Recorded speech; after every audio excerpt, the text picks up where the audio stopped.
नमस्कार, मी गंगाधर कदम. आपला किनोट न्यूजमध्ये आपणा सर्वांचं हार्दिक स्वागत. आपण पाहत आहात किनोट परिसरातील बातमी. डॉक्टर बाबासाहेब आंबेडकर समाजभूषण पुरस्कार ज्यांना बहाल करण्यात आला, गौरविण्यात आला, असे आमचे मार्गदर्शक माननीय विशालदादा लोंढे साहेबांना विनंती करतो की या ठिकाणी आपण थोडक्यात शुभेच्छापर मनोगत व्यक्त करावं. बोलणार काय? सर्व महामानवांना वंदन करतो. आज आपण 15व्या जागतिक बौद्ध धम्म परिषदेसाठी इथे एकत्र जमलोय आणि विशेष कौतुक वाटतंय मला माझ्या समाजाचं. अशा पद्धतीने तग धरून बसलेले 7 वाजता मला इथं बोलण्यासाठी उभा करण्यात आलं असतं. कांबळे सर, तुम्हाला किती वाजता बोलायला बोलवलेलं मला माहिती नाही. 5 वाजता. पण मला आनंद याचा आहे कारण मी तुमच्यातूनच लहानाचा मोठा झालेलो आहे, मधुराचा मुलगा आहे. मला माहित नाही इथं बसलेल्या माझ्या माता भगिनी काय काम करतात. माझी आई दुसऱ्याच्या घरात धुणं भांडी करणारी बाई होती आणि अशा जोडप्याचं मी पोरग एका झोपडपट्टीत जन्माला आलेलो. बाबासाहेबांनी आम्हाला जो विचार दिला त्या विचाराने प्रेरित होऊन आज अशा खात्याचा सहाय्यक आयुक्त पुणे जिल्ह्याचं मी काम करतोय. जो विभाग आमच्याच बापांनी तयार केला होता 1932 साली. बाबासाहेब आंबेडकरांच्या प्रेरणेतून निर्माण झालेला समाज कल्याण विभाग आणि जो विभाग माझ्याच जनसमुदायासाठी काम करतो, अशा विभागाचा सहाय्यक आयुक्त म्हणून काम करत असताना नितांत आनंद होतो. जरी यांनी वेळेचं बंधन टाकलं असलं तरी एवढ्या मोठ्या प्रमाणात माझा समाज बघून माझ्यामध्ये असलेलं स्फुरण डबल झालेलं आहे आणि मला माझ्यासारखी भावंड जर या गर्दीमधून काही अंशी गवस्था आली तर निश्चित आमच्या समाजाला जी गरज आहे त्या गरजांची पूर्तता आम्हाला करता येईल. त्या झोपडपट्टीत जन्माला आलेलो मी पारंपरिक पद्धतीने माझं जीवन व्यतीत करून जीवन जगण्यासाठी मोकळा झालो असतो.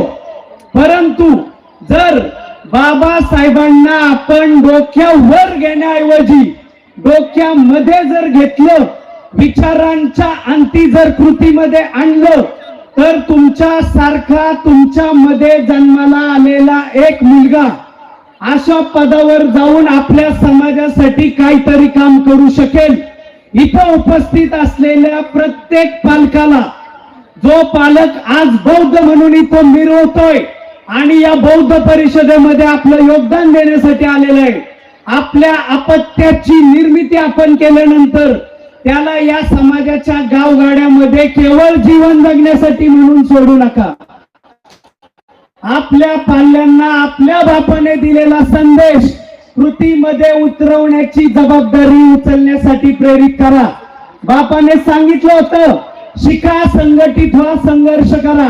1950 26 जानेवारी रोजी आपली घटना अंमलात आलेली आहे आणि या घटनेचे पाईक असलेले आपण सर्वजण आपल्या प्रत्येकाला समान दर्जा, समान संधी आणि असलेलं स्वातंत्र्य याचा उपभोग घेऊन आपल्याला शिक्षणाची कास धरून पुढे जाता येईल.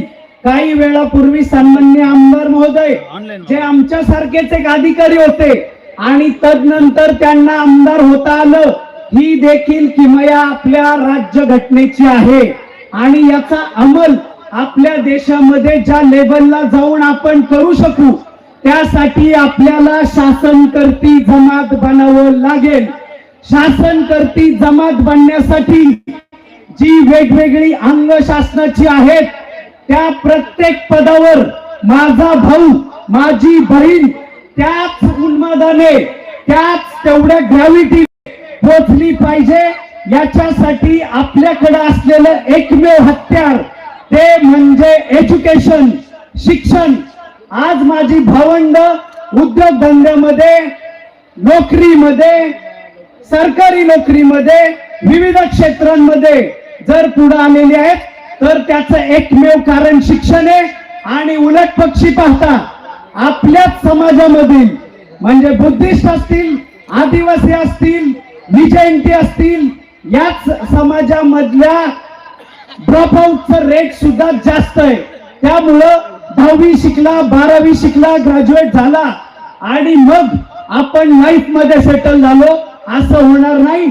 आपल्यामध्ये असलेल्या स्किल्स आपल्याला ओळखाव्या लागतील आणि त्या स्किल्सला पुढे आणून एज्युकेशनच्या साथीने आपल्याला वेगवेगळ्या क्षेत्रांमध्ये आपला नावलौकिक उभा करावा लागेल.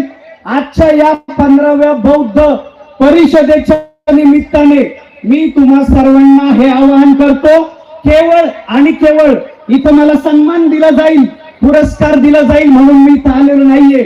2-4 लेकरं जेव्हा 200-500 किलोमीटरवर माझ्यासाठी, माझ्या मार्गदर्शनासाठी मला आवाहन करतात, तेव्हा मी निश्चित तिथं पोहोचतो. सुगत आणि आमचे दुसरे संयोजक राहुल या दोघांनी जेव्हा मला सांगितलं गेल्या 3-4 वर्षापासून की आपला समाज एवढ्या मोठ्या प्रमाणात इथे येत असतो, पुरस्कारासाठी म्हणून नाही, पण माझ्या समाजासमोर मला त्यांचा मुलगा काय पद्धतीने काम करतो, कुठं जाऊन काम करतो, जाऊन आपल्या लोकांसाठी धडपड करतो हे रिप्रेझेंट करता येईल. आणि मला पाहून माझा एखादा भाऊ बहीण जरी या मार्गावर चालायला लागला तरी मला इथं, मी मगाशी गुगलवर चेक केलं, 643 किलोमीटर घर दाखवते माझं इथून. एवढं अंतर मी रात्री 12 वाजता काल निघून सकाळी नांदेड मध्ये येऊन दुपारी 4-5 संस्थांची तपासणी करून संध्याकाळी 7 वाजता तुम्ही दिलेल्या वेळेत इथं उपस्थित झालो. त्यामुळं माझ्या उपस्थित बांधवांना ही विनंती करेल, बाबासाहेबांचा प्रत्येक शब्द, प्रत्येक विचार आपल्या येणाऱ्या पाल्यांच्या, आपल्या येणाऱ्या पिढीच्या कार्यकर्तृत्वामध्ये कसं उतरेल, त्यांच्या डोक्यामध्ये कसं जाईल, यासाठी तुम्ही झटा. मगाशी माझ्या एका बांधवांनी 4-5 तारखांचा उल्लेख केला. 14 एप्रिल असेल, 26 जून असेल, 11 एप्रिल असेल, 26 नोव्हेंबर असेल, 14 ऑक्टोबर असेल, 6 डिसेंबर असेल. केवळ या तारखांना जर तुम्हाला बापाची आठवण होत असेल तर मग आपण त्यांना जागलो नाही असा समज स्वतःच्या मनात करून घ्या. 14 एप्रिलला नीळ उडवणाऱ्या पोरांमध्ये मी पण होतो, परंतु जेव्हा मला माझा बाप खऱ्याने कळाला तेव्हा मी 5 वेळा स्पर्धा परीक्षा देऊन वेगवेगळ्या अधिकारी पदांवर नोकरी मिळवली. माझ्या बांधवांना एकदा नोकरी मिळवायला अडचण येते, कशी काय येते? वेगवेगळ्या पदांवर, वेगवेगळ्या हुद्द्यांवर जाण्यासाठी जन्माला आलेलो आपण.